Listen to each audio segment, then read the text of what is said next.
ગઈકાલે આપણે જોયું હતું કે કરેલા કૃત્યને ન જાણે તે કૃતજ્ઞ કહેવાય. એટલે કે ઉપકારનો બદલો ઉપકારથી વારે અને કૃતજ્ઞ જાણો.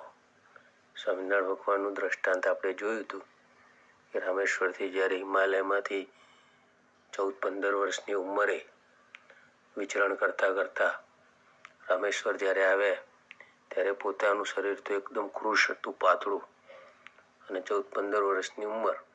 પણ એ વખતે સેવકરામ નામે બ્રાહ્મણ એનો મરડો થઈ ગયો હતો અને એની સેવા કરનાર કોઈ હતું નહીં. તો કેળના પાન લાવીને કેટલી ઊંચી પથારી કરી અને કેળના પાન સાફ કરતા હતા. સંડાસ જાય તો એવી રીતે 2 મહિના સેવા કરી અને એ બ્રાહ્મણ પાસે 1000 સોના મોહર હતી. અને એ બ્રાહ્મણ પોતે સીધું બધું મંગાવતો અને સારું ખાવા બનાવડાવી અને પોતે જમતો. પણ 2 મહિના સુધી સ્વામિનારાયણ ભગવાનને એક પણ વખત કીધું નહીં કે તમે પણ અમારી સાથે જમો. અને નીલકંઠ ગામમાં જઈ અને વસ્તીમાં જઈને જમી આવતા હતા. અને ભારના નામે તો રૂમાલ પણ રાખતા નહોતા, ઘરનો ત્યાગ કર્યો હતો. છતાં પણ એમનું 1 મણનો ભાર એમની સાથે એ બ્રાહ્મણ ઉપડાવતો હતો. છેવટે નીલકંઠ વર્ણીએ એને કૃતજ્ઞ જાણીને એનો ત્યાગ કર્યો. કરેલી સેવા, કરેલો ઉપકાર, એમ આપણું પણ જે કોઈએ કામ કર્યું હોય, આપણા ઉપર કોઈએ ઉપકાર કર્યો હોય અને આપણે એને હળવાશથી લઈએ તો એ આપણે કૃતજ્ઞ છીએ. હવે આ વચનામૃતનો જે મુખ્ય સાર છે, મુખ્ય હાર છે, મર્મ, એમાં સ્વામિનારાયણ ભગવાન એવું કહેવા માંગે છે કે પરમાત્મા એ આપણા ઉપર ઘણા ઉપકાર કર્યા છે. પરમાત્માએ આપણને આ દેહ આપ્યો, સારો દેહ આપ્યો.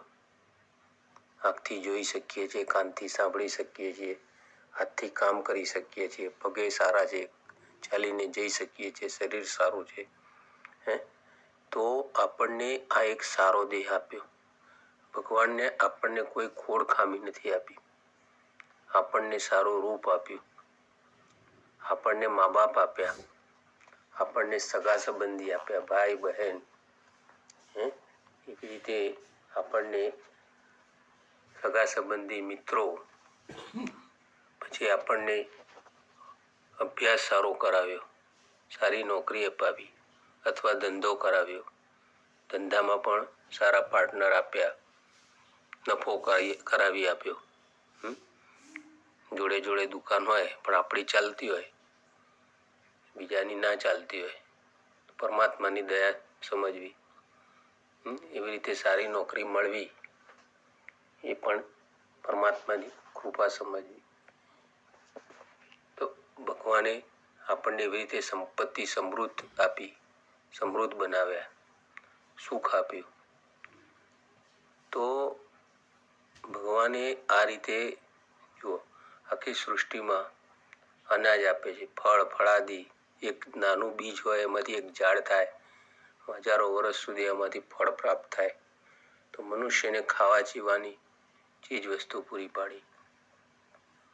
તો એવી રીતે પરમાત્મા કઈ તકલીફ હોય અને આપણે કંઈક પ્રાર્થના કરીએ તો આપણી પ્રાર્થના સાંભળે છે, પૂરી કરે છે. કંઈક દુઃખ હોય તો દૂર કરે છે. તો એવા પરમાત્માના અગણિત ઉપકાર છે આપણા ઉપર, મનુષ્ય ઉપર. અને છતાં પણ જો એ ભગવાનનો આપણે આભાર ન માનીએ અને છતાં ભગવાનને આપણે હળવાશથી લઈએ કે એમાં શું કર્યું, તો આપણે કૃતજ્ઞ કહેવાઈએ. ઉપકારનો બદલો ઉપકારથી ના વળાય. ભગવાનના આપણા ઉપર અગણિત ઉપકારો છે. એને જાણવા, એને ઓળખવા, એને સમજવા કે બીજાને અતિ તકલીફો છે, શારીરિક, માનસિક, આર્થિક, એ આપણને નથી, તો એ ભગવાનની કૃપા છે.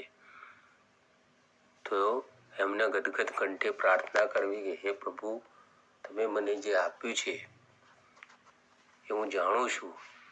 સગા હાથે નથી આપ્યું એ પણ હું જાણું છું.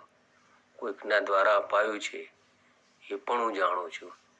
અને હું તમારો ખૂબ ખૂબ આભારી છું પ્રભુ. હું આપને નમસ્કાર કરું છું, વંદન કરું છું, પ્રણામ કરું છું, પ્રાર્થના કરું છું પ્રભુ.